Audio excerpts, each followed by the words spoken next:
Alright, kiddos, so on the Google Classroom, you're going to find this technical drawing portfolio project. And when you click on that link, you're going to see all of the 3D models that I want you to create for your portfolio. In this video lesson, I'm going to create one of these parts.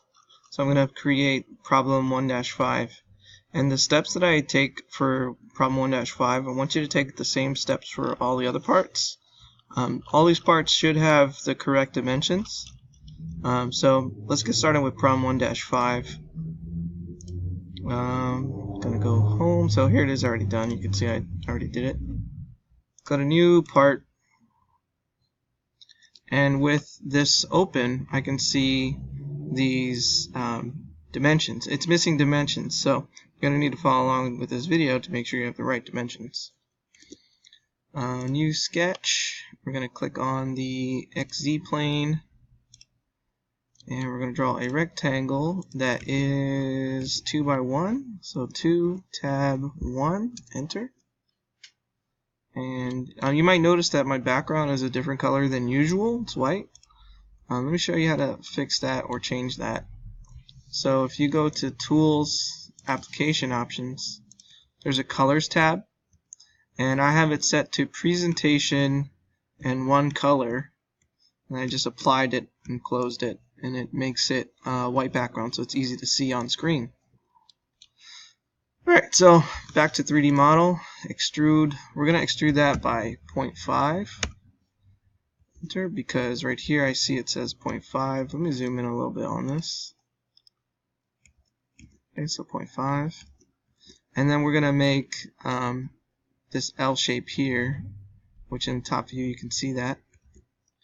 So on the top of that, right click New Sketch. Click on Project Geometry and click on that surface. And what I'm going to do is I'm going to draw these lines. I'm going to close up this shape.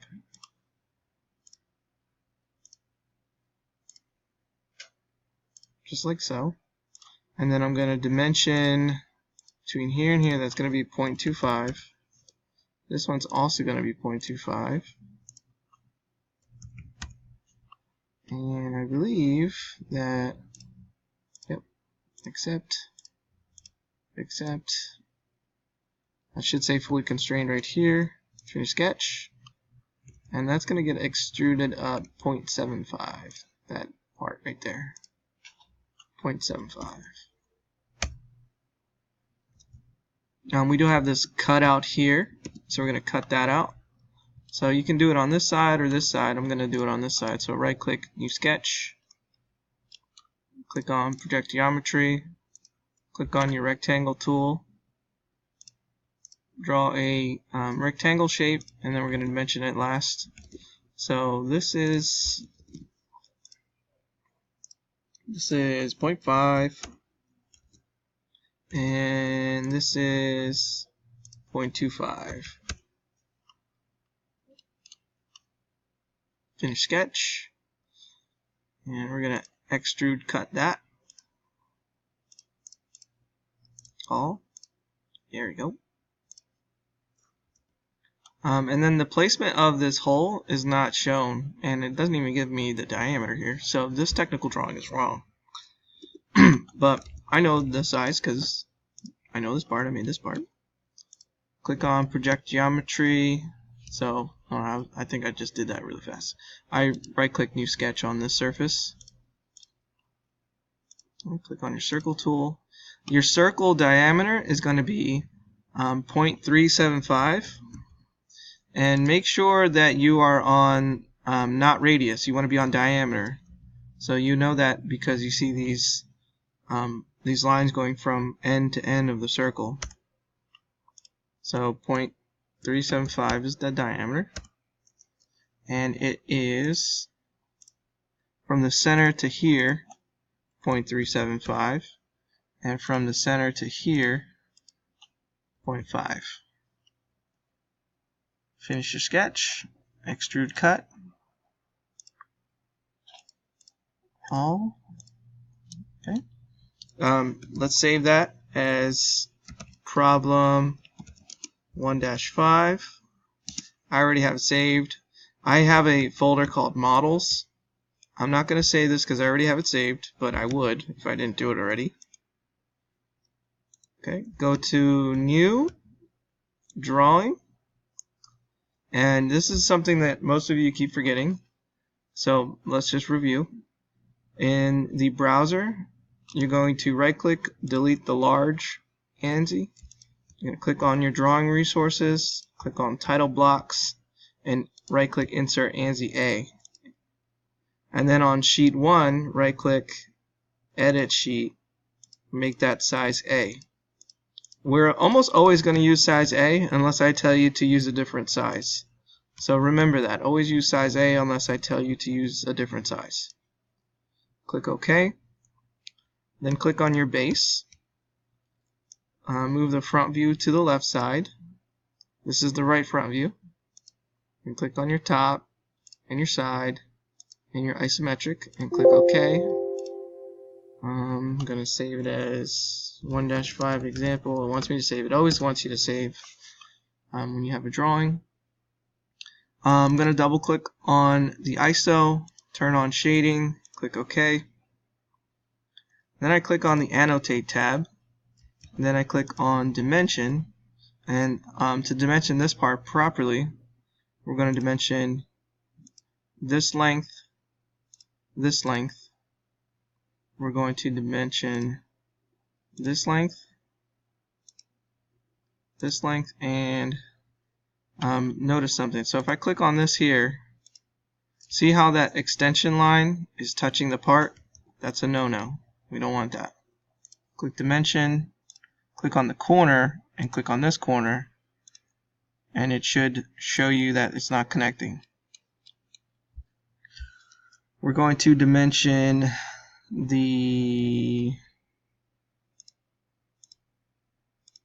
that part right there. I'm going to dimension this part right here. Oh, D for dimension. Zoom in. Tapping D, clicking, and click. Okay. We're going to fix the way this font looks also. And we're always going to put a center line on our circles. So click the center line button. Click the circle. And that's a bad center line. We're going to fix that later in the video. Click on this center line and put center lines for your hidden lines here. So you have to click on both of the hidden lines and both views to get your center line. And then we got to locate the circle as well. So click Dimension. You'll click on the center of the circle in this corner. You'll click on the center of the circle and this corner.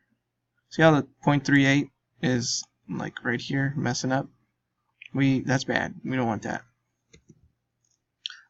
So let's also make sure that people know that this is 0.25. And we want that number on the right side of this. So we're going to hover over it, grab that 2.5, and just drag it over. Okay.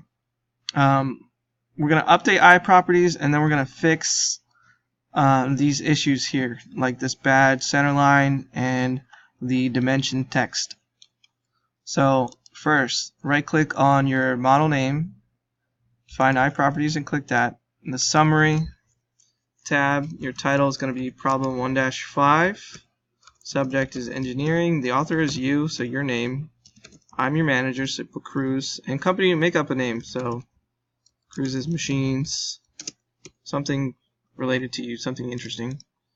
Click apply and close, and you should see that update right here. Now, this drawing is fine, but it's unacceptable. So it looks nice to you, but if you were to turn this into a real manufacturing company, they would send it back for several reasons. Let's go ahead and change this 0.38. So let's drag that and bring that down.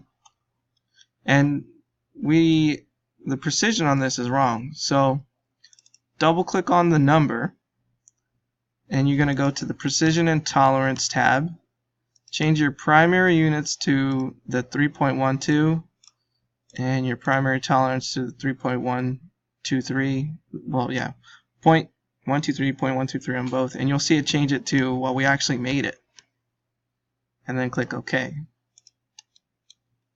Then your next thing is we're going to right click on the text. So, it can be on this one or this one, but right click on the text, edit dimension style, and let that window load up. Go to the text plus right here, and for label text, note text, and standard, in each one of these, we're going to change the font to Technic. Okay, so then click on the next one, save edits, yes. Technic, click on the next one, save edits, yes. Technic, save and close. And what it did is it changed your font to a more technical font. This is an acceptable font. It also just looks nicer. Now back to this bad center mark. Right click on the center mark, click on Edit Center Mark Style, let that window open, and you're going to get this diagram. Now these numbers, you must change them accordingly. So the A is that plus. So you got to figure out what the best size is for your drawing. The reason this is bad is because we have this huge plus inside the circle, and we have these other lines that are kind of just randomly out there. This line right here should be kind of like going inside the circle a bit, and this plus should be smaller. So that means that when we edit our center mark, you should have a smaller number here instead of 0.25. So this is a little bit of trial and error. The main point is to make it look nice. So try with a 0.10 for A, and leave the rest alone, save and close, and see if it looks nice. This is okay, this is acceptable, but I want this gap here, the gap in between the plus and this line, to be a little smaller. So if I right click, edit center mark style again, that's the B gap right here. So if I make it 0.05, save and close, that gap gets smaller. See that? Now that's a really nice center mark. Let's look at our center lines. This center line is also acceptable. I'm going to right click on it, and I'm just going to change, so the C right here, that is what's going past the object lines, the overshoot. So let's make that just a little bit bigger. So let's make it 0.2. Save and close. That did not update that. It did on this though. So that means that that's not the right thing. So right click, edit center mark, and that should be A2.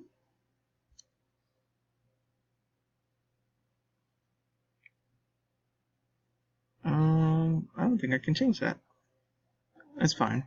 Just leave it like this for now for this particular part. Whenever you're making center marks, you'll have to adjust it accordingly using those steps I showed you. And let's just double check and make sure we have all the dimensions that we need. There might be a double dimension here, but I think this is totally okay. Okay, so save your part, and this is going to go in your portfolio. So once the printer's up and running, you'll print this and place it in your portfolio in numbered order. So there should be problem 1-3 and 1-4 before this 1-5.